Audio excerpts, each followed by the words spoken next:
Cet épisode fait partie de mon podcast Challenge Estival 2023, un challenge avec un épisode par jour pendant 31 jours où on parle de site internet, de WordPress, d'Elementor, d'entrepreneuriat, mais également d'outils, d'intelligence artificielle et même d'automatisation. Bon, j'espère que tu es prête avec les pieds dans l'eau parce que je vais lancer maintenant le générique. Bonne écoute!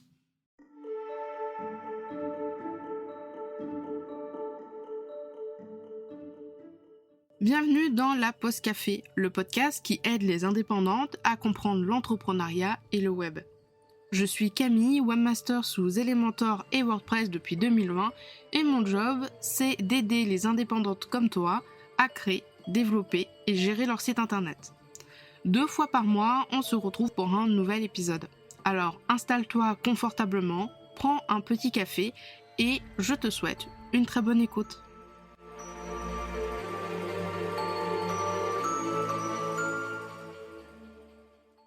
Hello et bienvenue dans un nouvel épisode de la Pause Café. Dans l'épisode du jour, on va voir et détailler les éléments pour une bonne page d'accueil, une page d'accueil réussie. La page d'accueil d'un site internet, c'est la première page, en tout cas c'est une des premières pages que les gens vont voir quand ils vont arriver sur ton site internet. Ça va être la page qui va être référencée sur Google, ça va être la page, on va dire, vraiment basique, en fait c'est vraiment comme l'entrée d'un magasin, finalement, c'est la vitrine. C'est pourquoi il est essentiel de la créer et de la concevoir de façon à ce qu'elle soit attirante et efficace. Elle sert notamment à garder l'attention des visiteurs, des personnes qui vont arriver sur ton site internet, mais elle sert aussi à les guider vers ce qu'ils recherchent. Est-ce que la personne qui est sur ton site internet recherche un service? Est-ce qu'elle recherche à s'inscrire à ta newsletter? Est-ce qu'elle recherche à s'inscrire à un lead magnet? Est-ce qu'elle recherche à prendre un appel découverte avec toi? Est-ce qu'elle recherche, je sais pas, à te contacter pour une collaboration par exemple? Commençons par déjà la structure et la disposition de la page d'accueil. La structure et la disposition de ta page d'accueil sont 2 éléments assez importants dans l'expérience de tes visiteurs. Il faut une mise en page claire, simple, facile à naviguer pour leur permettre de trouver rapidement les informations. Pour ça, en gros, c'est valable pour la plupart des pages, mais comme on parle de la page d'accueil, je détaille ici. On va couper notre page en 3 parties, l'entête, le pied de page et puis le contenu principal. Là, je vais principalement parler de l'entête et du pied de page et ensuite on parlera des éléments, des sections qu'on peut inclure dans le contenu principal. Donc, dans l'entête, alors il y a certains sites où l'entête c'est le même partout. Moi, sur les créations et les refontes de sites internet, j'aime bien parce que j'ai l'impression que c'est un peu ma petite touche. J'aime bien faire 2 entêtes. Un en-tête assez imposant, souvent avec une image de fond, le logo en grand plan, etc. pour la page d'accueil. Et ensuite, un en-tête pour toutes les autres pages, beaucoup plus minimaliste, avec par exemple une version du logo plus simple, juste le menu de navigation et les réseaux sociaux à droite. C'est souvent comme ça que je crée mes sites d'ailleurs. Ce que tu peux faire, alors je sais que c'est très simple avec Elementor Pro parce que dans Elementor Pro tu vas créer 2 entêtes et tu vas leur donner des conditions. L'entête que tu veux sur la page d'accueil, tu lui dis que tu l'inclus uniquement sur la page d'accueil et l'entête minimaliste, tu vas mettre la condition que tu l'inclus sur tout le site et que tu l'exclus de la page d'accueil. Je pense que c'est relativement simple aussi sur les autres constructeurs de pages comme Divi, Brizzy. Je ne sais pas si avec Gutenberg c'est possible et je pense qu'il y a certains thèmes qui intègrent déjà ce genre de choses. Là, dans l'entête, du coup, ce que tu peux potentiellement faire, c'est ce que je te disais, c'est tu peux mettre par exemple ton logo, peut-être en plus grand, mettre un menu de navigation clair, simple et efficace. On évite de mettre un menu avec trop de liens. On peut mettre également une phrase clé qui résume ton activité, qui résume le pourquoi, ton pourquoi en fait, le pourquoi du comment tu as ton compte. Exemple, j'aide les femmes entrepreneurs à s'affirmer dans leur business, j'aime les entrepreneurs à gagner en productivité, j'aide les entrepreneurs à vivre de leur passion. etc., etc. Et tu peux mettre un appel à l'action, un call to action ou un CTA, en gros un bouton qui va rediriger vers le principal objectif de ton site internet. Si l'objectif de son site internet c'est d'avoir plus de visibilité au niveau de ton blog, peut-être que tu peux mettre un CTA qui redirige vers ton blog. Si tu veux vendre principalement avec ton site internet, tu peux potentiellement mettre le lien vers ta page des services ou vers une offre en particulier ou carrément vers la page contact pour que les gens puissent te contacter, voire prennent un rendez-vous en appel découverte avec toi. Et enfin, alors c'est pas forcément obligatoire, je le mets principalement dans le menu minimaliste justement, mais on peut également mettre une barre de recherche pour que quand les gens arrivent sur ta page d'accueil, paf, ils recherchent, je sais pas, quelque chose en rapport, imaginons, je suis un visiteur, je recherche quelque chose en rapport avec Notion. Je vais dans la barre de recherche, je tape Notion et je vois tous les contenus du site internet qui comportent le mot Notion. Donc ça peut être aussi intéressant de mettre une barre de recherche dans l'entête de la page d'accueil. Au niveau du pied de page, c'est souvent assez la même chose finalement, mais tu peux faire un pied de page avec ton logo de façon minimaliste, tes réseaux sociaux, le lien vers un bouton, par exemple s'inscrire à la newsletter.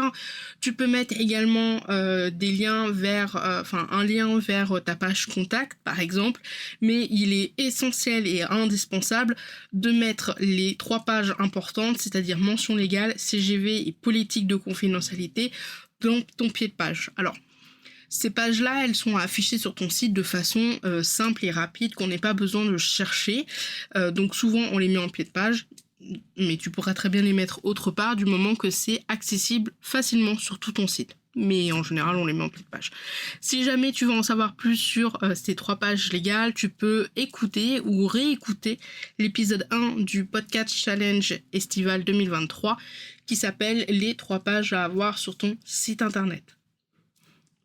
Ok, maintenant qu'on a fait un rapide rappel sur l'entête, le pied de page d'une bonne page d'accueil, si je puis dire comme ça, on va maintenant parler des éléments, des sections, des blocs à mettre dans le contenu justement de cette page.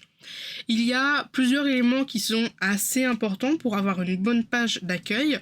Cependant, ils peuvent être dans l'ordre de ton choix en fonction de l'objectif final de ton site. Si ton objectif final de ton site, c'est d'avoir des clients. Peut-être que tu vas mettre une section qui parle de tes offres en premier. Si tu veux que les gens entrent dans ton tunnel de vente avec un lead magnet, peut-être que tu vas mettre la section en rapport avec les lead magnets au début. Si tu veux encore une fois plus de visites sur ton blog pour que les gens puissent voir ton expertise, pour les aider, peut-être que tu vas mettre un petit peu plus en avant en premier une section qui parle de ton blog. Bref. C'est ça que je pense quand je dis qu'on peut avoir un ordre différent en fonction de l'objectif final de son site internet. Donc voici les éléments et sections qu'on peut mettre sur sa page. Alors, le plus important, je pense, et c'est peut-être quelque chose que je vois chez les entrepreneurs aguerris, oui, mais pas chez tout le monde, c'est la preuve sociale.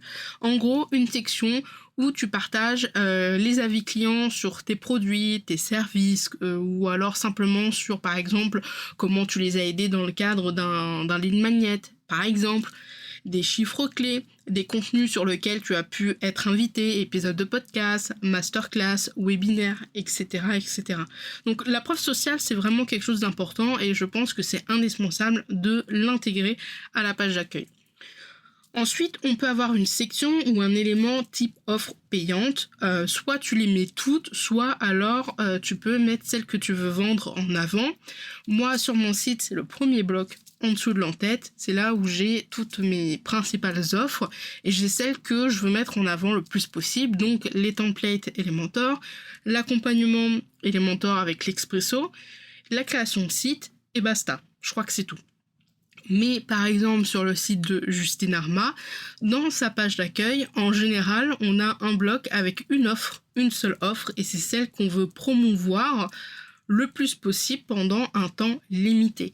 Soit parce qu'il y a un lead magnet qui sort et qui fait référence à cette offre-là, soit parce que l'offre, il y a un lancement de programme, soit parce que on veut qu'il y ait plus de monde sur cette offre-là pendant un temps limité dans l'année. Comme je te le disais tout à l'heure, tu peux aussi également mettre une section, un élément sur tes lead magnets si tu en as un, pour essayer de faire rentrer les visiteurs dans ton tunnel de vente, des visiteurs qui peuvent être potentiellement des clients. Pareil que pour les offres payantes, si tu en as plusieurs, soit tu les mets toutes, soit alors tu ne mets que celle qui est en rapport avec les objectifs que tu as sur les prochaines semaines, les prochains mois.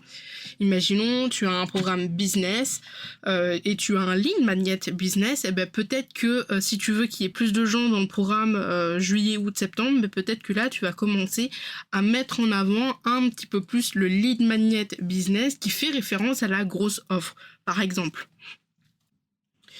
Dans le contenu de la page de vente, tu peux également mettre une section sur les dernières actualités en rapport avec ton blog. Si tu as un blog, les 3 derniers épisodes de podcast, les 3 derniers articles, etc., etc. Tu peux également mettre une section pour que les gens s'inscrivent à la newsletter. En général, elle est très proche du pied de page. Tu peux également mettre une section à propos, très succincte, très rapide sur qui tu es, pourquoi tu fais ça, etc., etc., avec potentiellement un bouton en savoir plus qui redirigera les gens vers ta vraie page à propos.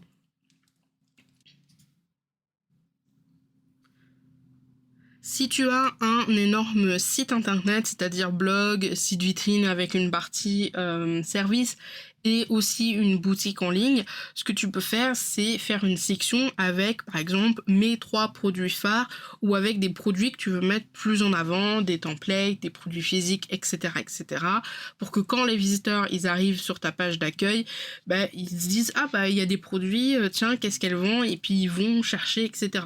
Vraiment, le but de la page d'accueil, je le redis, c'est que les gens soient captivés par cette page-là, ils ont envie d'en découvrir plus, et du coup, ils restent plus longtemps, ils vont cliquer, elle a un blog, si je veux voir les articles de blog, mais il y a une page à propos, j'aimerais bien savoir un petit peu plus sur cette personne, et du coup voilà, le but c'est que les gens restent le plus longtemps possible sur ton site internet. Donc il faut que la page d'accueil soit vraiment, on va dire comme du miel, c'est un peu une image bizarre, mais du miel, et que hop, il y a plein de petites abeilles du coup qui soient attirées par celle-ci.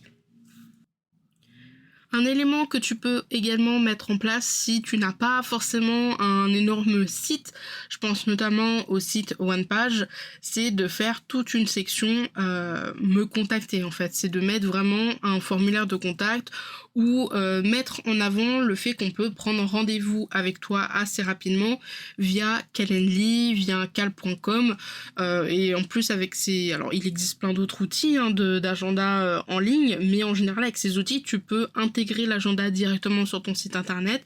T'es pas obligé de mettre un bouton, ils peuvent aussi prendre rendez-vous directement sur ton site internet et du coup ils restent toujours un petit peu plus longtemps dessus. Un truc qui se fait aussi pas mal, que je vois beaucoup et que sur la plupart des sites je mets en place, c'est d'intégrer les dernières publications de ton feed Instagram sur, là en l'occurrence, la page d'accueil, ce qui fait qu'une personne qui te connaît pas du tout, qui arrive sur ton site internet par le plus grand des hasards, déjà elle va potentiellement se mettre à fouiner un petit peu partout, elle va descendre par exemple tout en bas, juste avant le pied de page, sur cette section avec ton feed Instagram, elle va voir les publications et elle va potentiellement se dire « Ah, ça a l'air intéressant, je vais aller sur le compte Instagram ». Hop, elle va avoir le compte Instagram, elle va se dire « Ah ok, bon, finalement je vais m'abonner ». Et c'est comme ça en fait que cette personne elle va vraiment rentrer dans le début de ton tunnel de vente.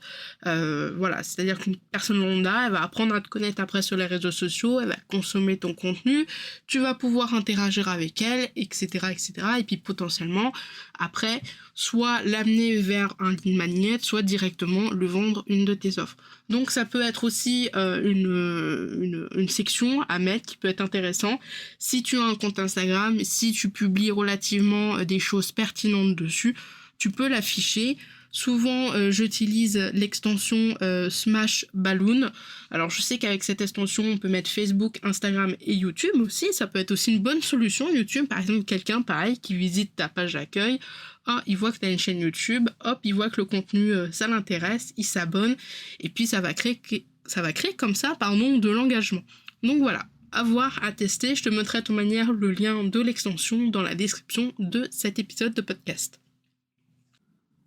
L'épisode du coup arrive un petit peu à sa fin. Si je devais conclure et peut-être rajouter quelque chose, ça serait que vraiment il faut prendre conscience que la création d'une page d'accueil, elle est importante. C'est pas une page qu'on va laisser de côté en mode genre tant pis.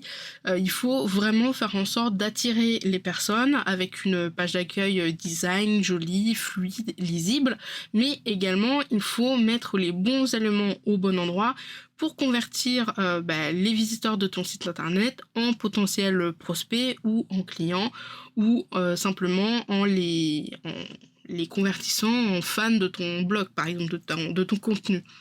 En plus de ça, de créer une bonne page d'accueil avec les bons éléments au bon endroit, ça je l'ai pas forcément dit, mais il faut faire extrêmement attention avec le format mobile. Le fait d'adapter son contenu en format mobile, tablette et ordinateur, je ne le répéterai pas jamais assez, on ne le verra jamais assez non plus, mais voilà, le format mobile, c'est quelque chose qui est largement répandu en 2023. Ça me semble nécessaire maintenant d'avoir des sites internet, surtout avec les constructeurs de pages qui nous aident énormément à avoir une bonne version mobile. Donc voilà, il faut faire également attention à ça, parce que forcément, si ta page d'accueil, elle est très jolie, vraiment, niveau design, tout ça, c'est fluide, il n'y a pas de souci là-dessus, et qu'en plus, tu as mis les bons éléments au bon endroit, voilà, mais que d'un seul coup, ta page en version mobile, le visiteur, tu vois, il a la barre en bas, il est obligé de swiper comme ça de gauche à droite pour pouvoir tout lire, potentiellement, ça peut le rebuter, ça peut être très chiant pour lui, donc voilà, on évite un maximum de faire fuir les gens avec un format mobile qui serait pas bien fait. Si tu veux en savoir plus sur le responsive, je te conseille d'écouter l'épisode 36 de la pause café qui s'appelle un site responsive. Qu'est-ce que c'est ? Je te mettrai également le lien dans la description. Dernier point de cette petite conclusion, c'est n'oublie pas de respecter ton identité visuelle. C'est-à-dire que si ton identité visuelle, si l'ambiance de ta marque, elle est dans un certain style, il ne faut pas changer d'une page à l'autre ou d'un contenu à l'autre ce style-là. Parce que du coup, la personne, elle va arriver sur cette page d'accueil, elle va avoir un certain style, une certaine ambiance de cette page, et potentiellement, quand elle va aller sur Instagram, sur YouTube ou sur d'autres pages, ça sera pas la même chose, et du coup, la personne, elle va être un petit peu perdue. Et encore une fois, dernier point, dernier conseil de cette conclusion, c'est il ne faut pas hésiter à tester et améliorer ta page d'accueil dans la disposition, mais au niveau aussi des types de sections. Peut-être qu'il y a une disposition qui va très bien marcher, alors que d'autres pas du tout. Peut-être que il y a certains moments dans l'année où tu vas vouloir plus focus les visiteurs, par exemple sur ton blog, ou plus focus tes visiteurs sur tes offres. Donc voilà, une page d'accueil de site internet, elle ne change pas tous les 3 jours, mais il faut qu'elle bouge quand même de temps en temps dans l'année, histoire de tester de nouvelles dispositions, de voir s'il y a certains trucs qui marchent plus que d'autres, etc., etc. Et voilà, c'était tout pour moi pour aujourd'hui. Je te souhaite une très bonne journée et on se retrouve demain pour l'épisode 3 du podcast Challenge Estival 2023. Salut! Tu as aimé cet épisode et tu ne veux pas rater les prochains ? Alors abonne-toi à la pause café sur la plateforme de ton choix. Et si la pause café te plaît, n'hésite pas à me laisser un avis et une note sur Apple Podcast pour le faire découvrir à d'autres entrepreneurs. Si tu n'as pas Apple Podcast, pas de souci, tu peux le partager autour de toi en me mentionnant avec @CamilleDavidP15. Sur ce, je te souhaite une très bonne journée, une très bonne semaine et je te dis à la prochaine dans un prochain épisode. Salut!